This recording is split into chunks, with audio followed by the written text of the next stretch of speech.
In this video, I will be discussing a couple of problems in Chapter 6, and these problems illustrate how to estimate the dollar value of ending inventory and the dollar value of cost of goods sold using three different estimation approaches.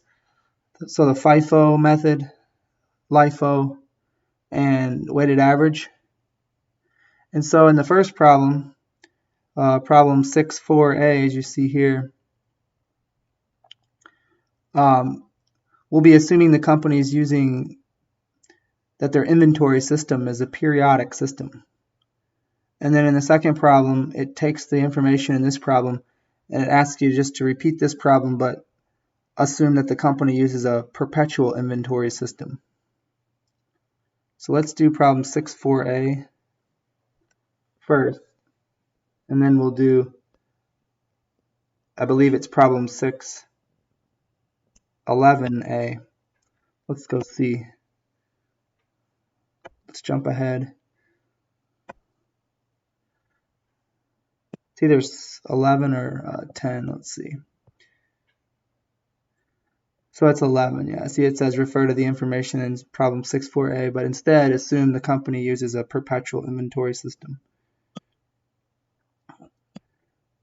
So assuming a company uses the periodic inventory system, here's the information given. What I like to do is write down the given information.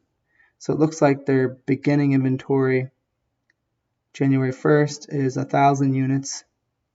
Unit cost $20 per unit here. So let's put that. So on 1/1, there's 1,000 units. This is the beginning inventory. And each of these units cost them $20 to buy. They must have bought them in 2017, obviously. And then during 2018, here's information on the purchases and the sales that they made. So February 2nd, so S will stand for a sale. They sold 400 units. On April 6th, they purchased 1,800 units for $22 each.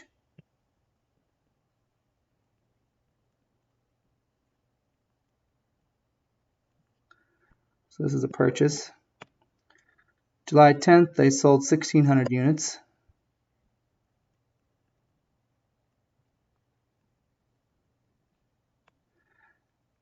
August 9th, they purchased 800 at $25 each.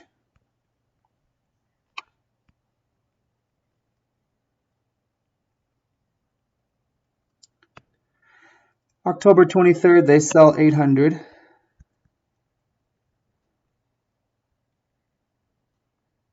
And then finally, December 30th, they purchased 1,400 at $28 each.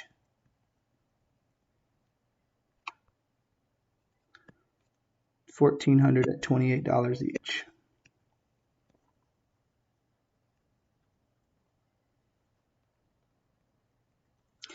All right, and then the question in part A, it asks us to estimate ending inventory and cost of goods sold for 2018 using FIFO.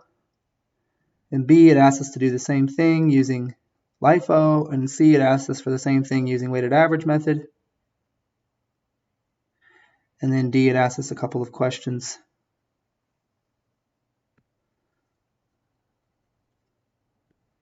So there's the givens. What we can do, we may as well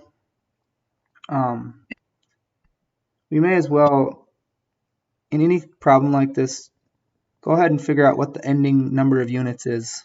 How many units are left at the end of the year?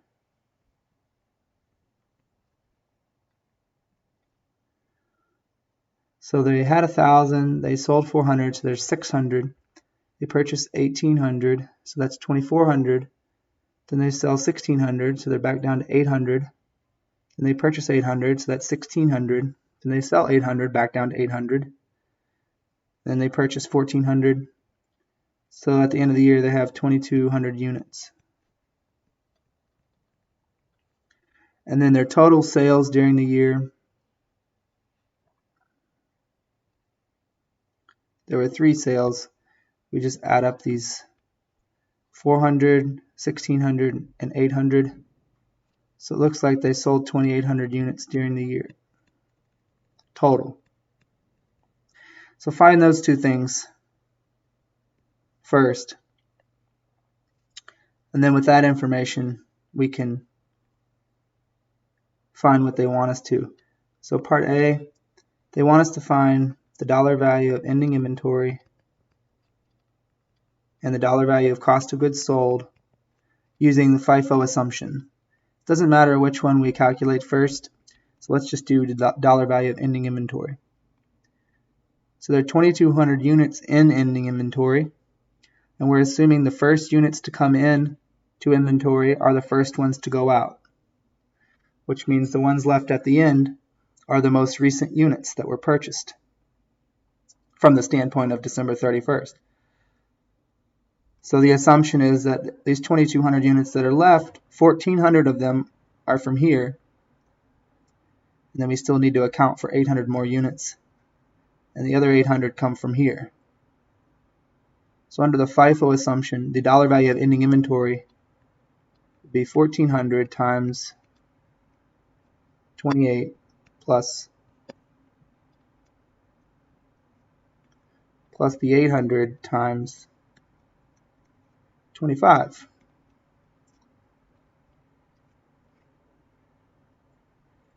We can get a total here. Use my calculator. So $59,200. And then for cost of goods sold,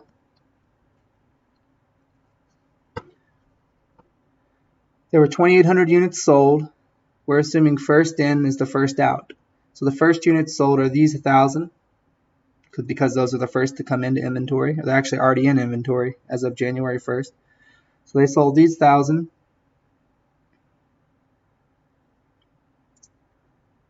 Then they sold these 1,800.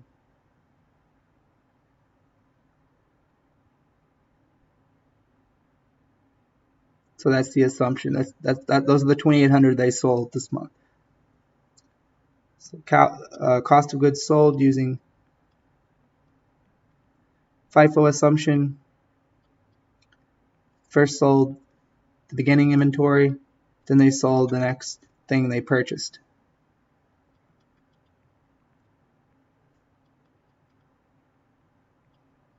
Beginning inventory cost them $20 per unit, and those purchases on April 6th cost them $22 per unit. So the cost of the goods sold is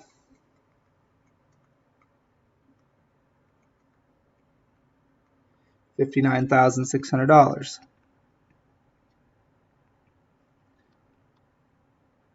So these are the FIFO numbers. Moving on, part B, what are the LIFO numbers for ending inventory, dollar value, and cost of goods sold? For ending inventory, again, there's 2,200 units left at the end of the year, but we're assuming LIFO now, last in, first out. So those units that are left at the end of the year must be the oldest units, because the last ones to come in were the first ones to be sold. So these units that are left, 1,000 of them are from here, and then we still need 1,200 more units, and 1,200 are from here. So 1,000 times $20 per unit, plus 1,200 times $22 per unit, and that's our 2,200 units. Now, is it really true that those 2,200 units, that 1,000 of them are from the beginning inventory and 1,200 are from our April 6th purchases? Probably not. That's probably not even true. We probably already sold those units. We sold these and we sold these. But the rules, generally accepted accounting principles, GAAP, allow us to assume that we haven't sold them and attach these older costs to these units. Assume that these are the units left at the end.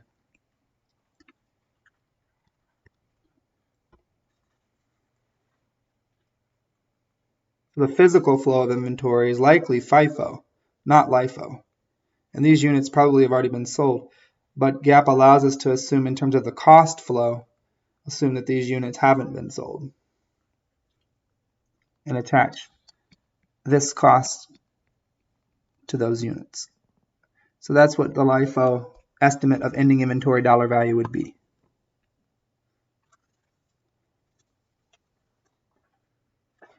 And then for cost of goods sold,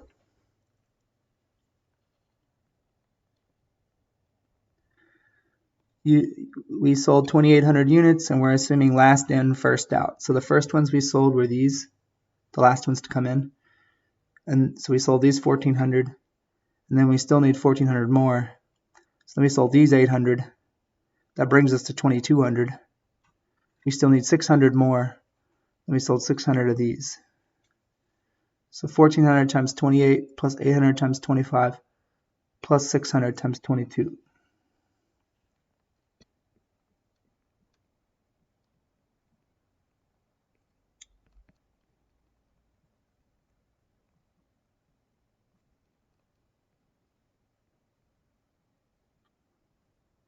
These are the 2,800 we sold. And these are the costs that we bought those units for. So we can add all this up.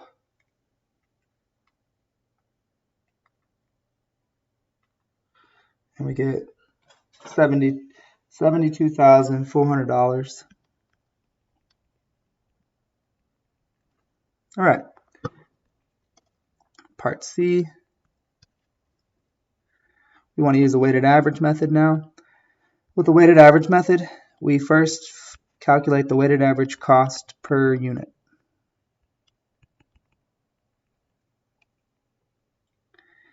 So the weighted average cost per unit is the cost of goods available for sale divided by the number of units available for sale.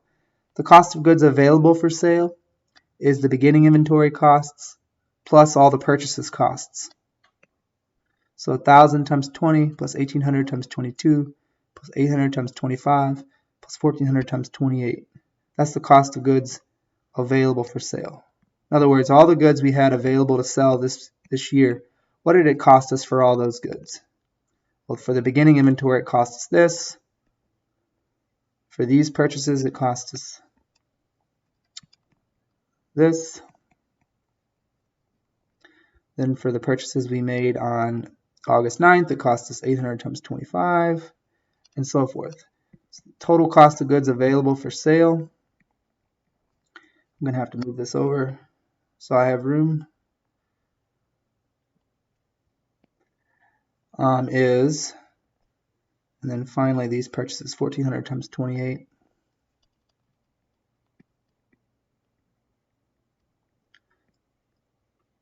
So we put that in the numerator.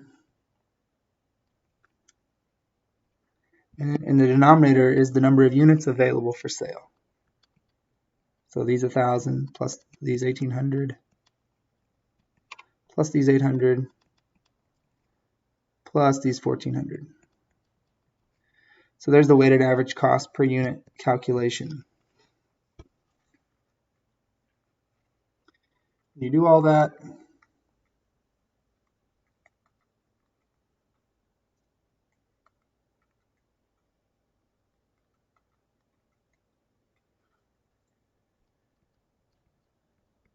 you get $118,800 in the numerator. In the denominator, you can add this up here. 2,800 units plus 800 is 3,600 plus 1,400 is 5,000 units. So the weighted average cost per unit, $118,800 divided by 5,000 units, $23.76 exactly.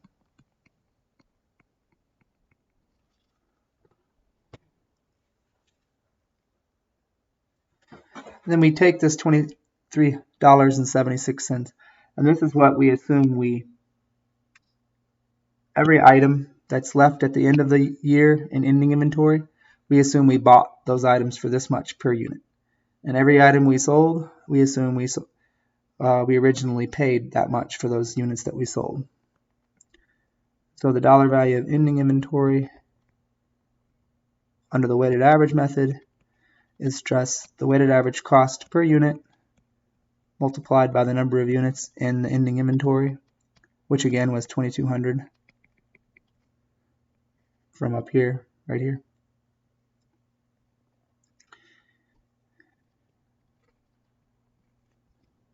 So a weighted average would assign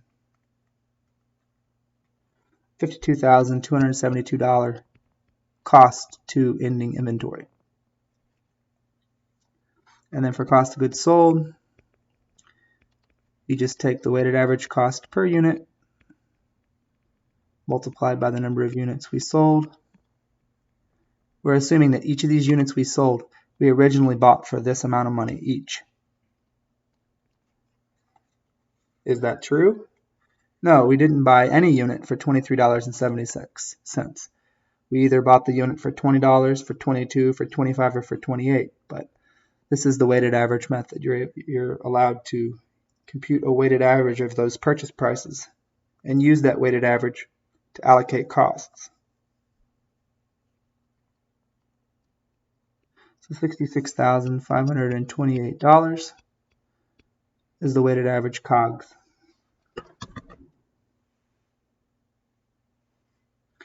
Then finally, D, what does it ask us in D? Assuming that choose products are perishable items, perishable means they could spoil and stuff like that. So it's like milk or eggs. Which of the three inventory costing methods would you choose to, number one, reflect the likely goods flow through the business?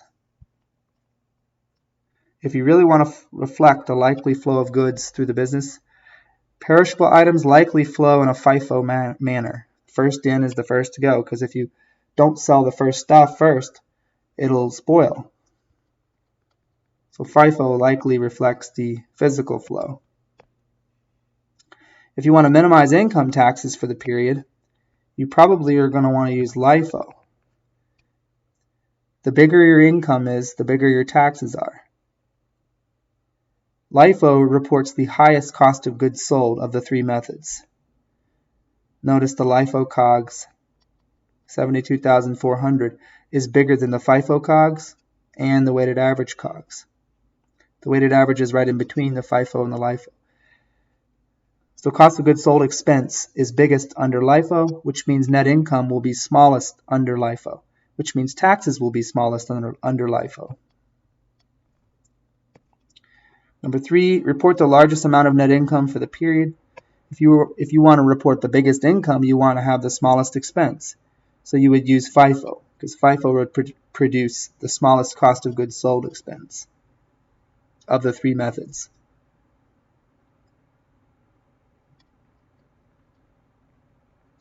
And that concludes this problem.